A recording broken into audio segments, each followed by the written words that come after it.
Hello friends. അപ്പോൾ ഞാൻ കുറച്ച് തിരക്കിലായിരുന്നു, കുറച്ചധികം തിരക്കില്. അതുകൊണ്ട് തന്നെ എനിക്ക് യൂട്യൂബിലും വീഡിയോസ് ഇടാൻ പറ്റിയില്ല, പിന്നെ വാട്സപ്പിലും ആർക്കും തന്നെ റിപ്ലൈ കൊടുത്തില്ല. അപ്പൊ എന്താണെന്ന് വെച്ചാൽ ഞാൻ ട്രിപ്പ് പോയിട്ടുണ്ടായിരുന്നു, അതുകൊണ്ട് ഭയങ്കര തിരക്കിലായിരുന്നു. എനിക്ക് ഫോൺ പോലും എടുക്കാൻ പറ്റാത്ത തിരക്ക്. എനിക്ക് രണ്ട് ഫോണുണ്ട്.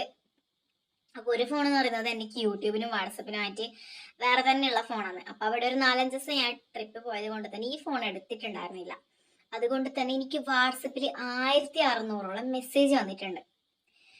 അപ്പോൾ ഇന്ന് ഞാൻ എല്ലാവർക്കും റിപ്ലൈ തരുന്നതായിരിക്കും. ഞാൻ രാവിലെ വരെ ആയെങ്കിലും സാരമില്ല, ഞാൻ കുത്തിയിരുന്ന് എല്ലാവർക്കും റിപ്ലൈ തരും. അപ്പൊ നിങ്ങൾക്ക് എല്ലാവർക്കും അറിയാലോ ഈ നമ്പർ എന്തിനാണ്. അപ്പൊ നിങ്ങൾക്ക് ഇതുപോലുള്ള video call, videos, photos, girls chatting ഒക്കെ തന്നെ വേണമെന്നുണ്ടെങ്കിൽ തീർച്ചയായിട്ടും ആ നമ്പറിൽ എനിക്ക് വാട്സപ്പിൽ മെസ്സേജ് അയക്കുക. 500 രൂപ പേ ചെയ്താൽ ഒരു സ്കാനർ ഇടും. അതിലോട്ട് 500 രൂപ പേ ചെയ്താൽ നിങ്ങളെ വാട്സപ്പ് ഗ്രൂപ്പിൽ ജോയിൻ ചെയ്തിരിക്കുന്നതായിരിക്കും. അപ്പൊ തീർച്ചയായിട്ടും താല്പര്യം ഉണ്ടെങ്കിൽ ആ നമ്പറിൽ മെസ്സേജ് അയക്കുക. കുറേന്ന് വെച്ചാൽ ഇഷ്ടംപോലെ പേർക്ക് റിപ്ലൈ കൊടുക്കാനുണ്ട് എന്ന് എനിക്കറിയാം. ഞാൻ ഇന്ന് എല്ലാവർക്കും റിപ്ലൈ തരുന്നതായിരിക്കും. അപ്പോൾ ഇന്ന് ഈ വീഡിയോ ഞാൻ എല്ലാവർക്കും റിപ്ലൈ കൊടുത്തതിന് ശേഷം മാത്രമേ ഞാൻ ഈ വീഡിയോ അപ്ലോഡ് ചെയ്യും. അപ്പോൾ ഈ വീഡിയോ കണ്ട ശേഷവും എല്ലാവരും എനിക്ക് വാട്സപ്പിൽ മെസ്സേജ് അയക്കുക. നിങ്ങൾക്ക് ഞാൻ തീർച്ചയായിട്ടും റിപ്ലൈ തരുന്നതായിരിക്കും. അപ്പോൾ നമുക്ക് നേരെ കഥയിലൂടെ കിടക്കാം. അപ്പോൾ ഞാൻ ഈ ട്രിപ്പ് പോയെടുത്ത് വേറൊരു സംഭവം കൂടി ഉണ്ടായി. ആ കഥയൊക്കെ ഞാൻ വരുന്ന വീഡിയോയിൽ പറയുന്നതായിരിക്കും. ഇന്നിപ്പോൾ ഞാൻ വേറെ കഥ എഴുതിയിട്ടുണ്ട്. അപ്പോൾ ആ കഥയെക്കുറിച്ച് നമുക്കിന്ന് പറയാം. എന്താണെന്ന് വെച്ചാൽ എൻ്റെ ഒരു ഭർത്താവ് എനിക്ക് വീട്ടിൽ തന്നെ വലിയൊരു ഗതിയില്ലാത്തത് കൊണ്ട് തന്നെ സാധാരണ വീട്ടിൽ തന്നെ ഞാൻ കല്യാണം കഴിഞ്ഞു. കല്യാണം കഴിഞ്ഞതിന് ശേഷം ആദ്യം തന്നെ എനിക്ക് ബോഡിയെക്കുറിച്ചും എനിക്ക് എൻ്റെ ശരീരത്തെയും സൗന്ദര്യത്തെയും നോക്കാൻ ഒട്ടും ടൈം ഉണ്ടായിരുന്നില്ല. ചെറുപ്പത്തിൽ ഒരു 18 വയസ്സ് വരെ ഞാൻ നോക്കിയിട്ടുണ്ടായിരുന്നു. പിന്നെ ഒരു 4 കൊല്ലം ഞാൻ ഒട്ടും എൻ്റെ ബോഡി ശ്രദ്ധിച്ചില്ല. അതുകൊണ്ട് തന്നെ എൻ്റെ ബോഡിക്ക് അതിന് മാത്രം നല്ല കുറവുകളുണ്ട്.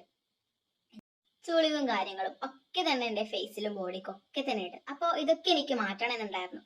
അങ്ങനെ വീട്ടിലെ സാഹചര്യം കാരണം എനിക്ക് അതിനൊന്നും പറ്റിയിട്ടുണ്ടായിരുന്നില്ല. പെട്ടെന്നായിരുന്നു അച്ഛന്റെ മരണത്താല് എൻ്റെ വീട്ടിൽ കുറച്ചൊരു പട്ടിണിയിലും എനിക്ക് എൻ്റെ ബോഡിയും ശരീരമൊന്നും അങ്ങനെ നിയന്ത്രിക്കാൻ പറ്റാത്തൊരവസ്ഥയായിരുന്നു. കാരണം എൻ്റെ ജീവിത സാഹചര്യം കാരണം എനിക്ക് താങ്ങും തണലായിട്ടുണ്ടായിരുന്നത് എൻ്റെ അച്ഛനായിരുന്നു. പെട്ടെന്ന് അച്ഛൻ പോയപ്പോൾ എൻ്റെ അവസ്ഥ നിങ്ങളോട് പറയണ്ടല്ലോ. അങ്ങനെ ഞാൻ ഒരു സാധാരണ വീട്ടിൽ എന്നെക്കാളും കുറച്ചൊരു പടി മുന്നിലുള്ള ഒരു വീട്ടിലായിരുന്നു കല്യാണം കഴിഞ്ഞിട്ടുണ്ടായിരുന്നത്. പക്ഷെ അറേഞ്ച് മാരേജ് ആയിരുന്നു, ലവ് മാരേജ് ഒന്നും ആയിരുന്നില്ല. എൻ്റെ അമ്മ കണ്ടുപിടിച്ചതായിരുന്നു. എൻ്റെ അമ്മയുടെ കുടുംബശ്രീയിലെ സുഹൃത്തിന്റെ മകനായിട്ട് വരും. അങ്ങനെ ഞാൻ അവിടെ കല്യാണം കഴിഞ്ഞു. ഒരു 4 വർഷമൊക്കെ നല്ല രീതിയിൽ ഞാൻ പോയിട്ടുണ്ടായിരുന്നു. എന്നോട് ഭയങ്കര ഇഷ്ടവും ഭയങ്കര സ്നേഹവും. പിന്നീട് പതിയെ പതിയെ ഓരോ സ്വഭാവം എടുക്കാൻ തുടങ്ങി. അതായത് കള്ളുടി, എന്നെ തല്ലാനും ഒക്കെ തന്നെ തുടങ്ങി. അങ്ങനെ ജോലിയൊക്കെ നിർത്തി, അതായത് പണിയൊക്കെ എടുക്കാൻ ഭയങ്കര മടിയായി വന്നു. അങ്ങനെയായിരുന്നു അദ്ദേഹത്തിന്റെ സുഹൃത്ത് എനിക്ക് വാട്സപ്പിൽ മെസ്സേജ് അയക്കുന്നുണ്ടായിരുന്നത്. അപ്പോൾ അങ്ങേരോട് ഞാൻ ഈ കാര്യങ്ങളൊക്കെ പറഞ്ഞു. അതായത് എനിക്ക് മടുത്തു. എന്താന്ന് വെച്ചാൽ ജോലിയും ചെയ്യുന്നില്ല, അഥവാ ജോലി ചെയ്തെടുത്തു നിന്ന് അടിയാവുന്നു. അതായത് അദ്ദേഹത്തിന്റെ അടുത്ത സുഹൃത്തായിരുന്നു. പക്ഷെ എൻ്റെ ഹസ്ബൻഡിന്, അതായത് രാഘവേട്ടന് ആകെ വിശ്വാസവും ആകെ ഇഷ്ടമുള്ളത് അദ്ദേഹത്തിനെ മാത്രമായിരുന്നു. അതായത് മോഹൻ എന്നായിരുന്നു അദ്ദേഹത്തിന്റെ സുഹൃത്തിന്റെ പേര്, രാഘവേട്ടന്റെ. അങ്ങനെ ഈ മോഹനോട് ഞാൻ എല്ലാ കാര്യങ്ങളും പറഞ്ഞു. എൻ്റെ മനസ്സിലുള്ള എനിക്ക് വിഷമങ്ങളും ഒക്കെ തന്നെ ഉണ്ട്. ഇദ്ദേഹം പണിയെടുക്കുന്നില്ല, ക്യാഷ് ഇല്ല, എല്ലാം ഞാനാണ് നോക്കുന്നത്. എൻ്റെ അമ്മ വീട് വിറ്റിട്ടാണ് ഞാൻ ഇദ്ദേഹത്തിനും ഞാനും നോക്കുന്നത്, ജീവിക്കുന്നത്. എന്തോ ഭാഗ്യത്തിന് ഞങ്ങൾക്ക് കുട്ടികൾ ഉണ്ടായിരുന്നില്ല. കുട്ടികൾ ഉണ്ടാവാത്തത് കാരണം ടൈമില്ല. ഇദ്ദേഹം രാത്രി കള്ളും കുടിച്ച് കുലുമാലും ബഹളവും ഒക്കെ തന്നെ ആയതുകൊണ്ട് സമയവും ഒന്നും തന്നെ കിട്ടുന്നില്ല. എനിക്കാണെങ്കിൽ ജോലിക്ക് പോകുന്നതിന് താല്പര്യമില്ല. അപ്പോൾ അദ്ദേഹം പറഞ്ഞു, അതായത് മോഹനൻ എൻ്റെ സങ്കടങ്ങളൊക്കെ കേട്ട് പറഞ്ഞു, എന്നാൽ ഞാനൊരു കാര്യം ചെയ്യാം, നിന്റെ ഹസ്ബൻഡിനെ എൻ്റെ ജോലിയിൽ ഞാൻ നിർത്താം. അങ്ങനെ എനിക്ക് സന്തോഷമായി. ഞാൻ പറഞ്ഞു, ഓ സന്തോഷം. അങ്ങനെ ഇദ്ദേഹം മോഹനൻ രാഘവേട്ടൻ ആ ജോലിക്ക് നിർത്തി. രാഘവേട്ടൻ ആദ്യത്തെ 3 മാസം നല്ല രീതിയിൽ ജോലിയൊക്കെ ചെയ്തു, കള്ളുകൂടിയൊക്കെ നിർത്തി. അപ്പൊ ഞാൻ വിചാരിച്ചു, ഇദ്ദേഹം നന്നായി, എൻ്റെ ലൈഫ് കുറച്ചുകൂടി ഇനി ബെറ്റർ ആവാൻ പോകുന്നു എന്ന് വിചാരിച്ച് ഞാൻ സന്തോഷത്തിലായിരുന്നു. അപ്പോൾ അമ്മ കുറേ അവിടെ നിന്ന് ഇവിടെ നിന്ന് കടം വാങ്ങിയിട്ടൊക്കെ ആയിരുന്നു രാഘവേട്ടനെ കൊടുത്തിട്ടുണ്ടായത്. ആ കടമൊക്കെ രാഘവേട്ടൻ തീർത്തു. രാഘവേട്ടൻ എനിക്ക് അയച്ചു, അമ്മക്ക് കൊടുക്കാൻ പറഞ്ഞു. ഞാൻ എല്ലാം തീർത്തു. എനിക്ക് സന്തോഷമായി. അങ്ങനെ ഞങ്ങള് കുട്ടികൾ ഉണ്ടാക്കാം എന്നുള്ള ഒരു രീതിയിൽ വരെത്തി. പെട്ടെന്നായിരുന്നു വീണ്ടും രാഘവേട്ടന്റെ പണ്ടത്തെ സ്വഭാവം വന്നത്. അങ്ങനെ ഒരു 4 മാസം ഇങ്ങനെ തുടർന്നു. പക്ഷെ വേറെന്താന്ന് വെച്ചാല് ഈ മോഹനൻ രാഘവേട്ടൻ പണിക്ക് പോകുന്നില്ല എന്നറിഞ്ഞിട്ടും എനിക്ക് മാസം 30,000 രൂപ ശമ്പളം എനിക്ക് തരാറുണ്ടായിരുന്നു. അതായത് അദ്ദേഹം വരുന്നില്ലെങ്കിലും സാരില്ല, ഞാൻ ഞാൻ പറഞ്ഞിട്ടല്ലേ അവന് ഇവിടെ ജോലിക്ക് ചെയ്തത്, അവന് പണിയെടുക്കില്ല, വെറുതെ വന്നു പോയെങ്കിലും സാരമില്ല, നിനക്ക് ഞാൻ ക്യാഷ് തരാം. അങ്ങനെ രാഘവേട്ടൻ വെറുതെ വന്നു പോയെങ്കിലും രാഘവേട്ടന് ആകെ 5 മാത്രമേ കൊടുക്കാത്തുള്ളൂ. ബാക്കി 25,000 രൂപ എന്റെ കയ്യിലായിരുന്നു തരുന്നുണ്ടായിരുന്നത്. അങ്ങനെ അതും നല്ല രീതിയിൽ പോയി. പിന്നീട് എനിക്ക് സങ്കടം വരാൻ തുടങ്ങി. അതായത് രാഘവേട്ടൻ ഒരു പണിയെടുക്കുന്നില്ല, പക്ഷേ മോഹനൻ എനിക്ക് ക്യാഷ് അയച്ചുകൊണ്ടിരിക്കുന്നു. അപ്പോൾ ആർക്കായാലും ഒരു സഹതാപം തോന്നത്തില്ലേ? അതേപോലത്തെ സഹതാപം എനിക്കും തോന്നി. രാഘവേട്ടൻ ഇത്രയൊക്കെ ചെയ്തിട്ടും മോഹനൻ ഇങ്ങനെ ക്യാഷ് കൊടുക്കുമ്പോ അത് മോഹനനല്ലേ നഷ്ടം. എന്താന്ന് വെച്ചാല് അദ്ദേഹം എന്റെ ഹസ്ബൻഡ് ആണെങ്കിൽ ഒട്ടും പണിയെടുക്കുന്നില്ല. അപ്പൊ നിങ്ങൾ ചിന്തിച്ചു നോക്കിയേ, അവൻ വെറുതെ ക്യാഷ് എടുക്കുന്നു. അപ്പൊ ഞാൻ വിചാരിച്ചു, മോഹനനെ എനിക്ക് എങ്ങനെയെങ്കിലും ഹാപ്പി ആക്കണം. അതായത് അവൻ ഇത്രയൊക്കെ കഷ്ടപ്പെടുന്നുണ്ട്. എന്റെ ഹസ്ബൻഡ് എന്ന് പറയുന്നത് അവിടെ ഷോപ്പിലെ പകുതി കസ്റ്റമറും ഇദ്ദേഹത്തിന്റെ കള്ളുടി കാരണം അവിടെ നിന്ന് പോവാറായിരുന്നു. രാത്രി ഒച്ചത്തില് പാട്ടൊക്കെ പാടുക, ഇതൊന്നും ആർക്കും ഇഷ്ടപ്പെടുന്നില്ല. അങ്ങനെ ഞാൻ തന്നെ മോഹനനോട് പറഞ്ഞു, നീ രാഘവേട്ടനെ ഇനി ജോലിക്ക് എടുക്കണ്ട, അതേ അവിടെ വിട്ടെ. അപ്പോ മോഹനൻ പറഞ്ഞു, അതെങ്ങനെ ശരിയാവും?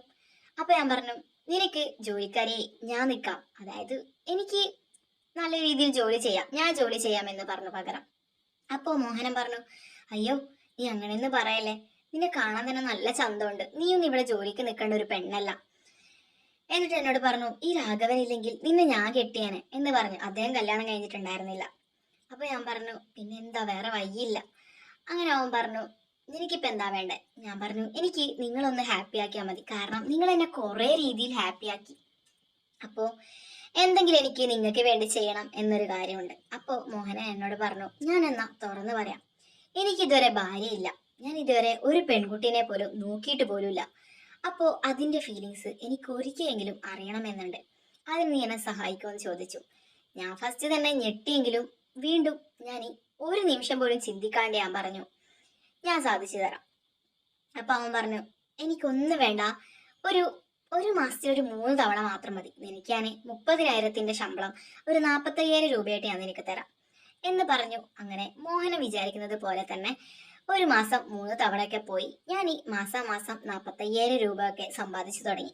പെട്ടെന്നായിരുന്നു എൻ്റെ ഹസ്ബൻഡിന്റെ പെട്ടെന്നുള്ള മരണം.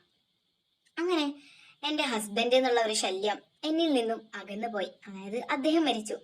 പിന്നീട് ഒരു മാസത്തിൽ 3 തവണ എന്നുള്ളത് ഒരു മാസത്തിൽ ഒരു 15 തവണ, ഒരു ദിവസമൊക്കെ വിട്ട് ഒരു ഹസ്ബൻഡ് ആൻഡ് വൈഫ് പോലെയായിരുന്നു നമ്മൾ രണ്ടുപേരും ജീവിച്ചിട്ടുണ്ടായിരുന്നത്. അങ്ങനെ പതിയെ പതിയെ ആ ഒരു ഘട്ടത്തിലോട്ട് തന്നെ കടന്നു. അതായത് അദ്ദേഹം എന്നെ കല്യാണം കഴിച്ചു. അദ്ദേഹത്തിന് പണ്ടേ ഉള്ള ഒരു ആഗ്രഹമായിരുന്നു എന്നെ കല്യാണം കഴിക്കണം എന്നുള്ളത്. എനിക്കെന്ന് പറയുന്നത് മാനറായിരുന്നു, അത്യാവശ്യം സൗന്ദര്യം ഉണ്ടായിരുന്നു.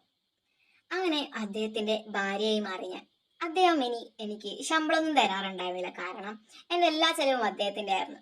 അങ്ങനെ വലിയ വീട്, എൻ്റെ അമ്മയ്ക്കെല്ലാം സ്വർണങ്ങളും ഒക്കെ തന്നെ അദ്ദേഹം എനിക്ക് വാങ്ങിച്ചു തന്നു. ഞാൻ ഈ സ്വപ്നം കണ്ട അതേപോലുള്ള ജീവിതമായിരുന്നു എനിക്ക് കിട്ടിയിട്ടുണ്ടായിരുന്നത്.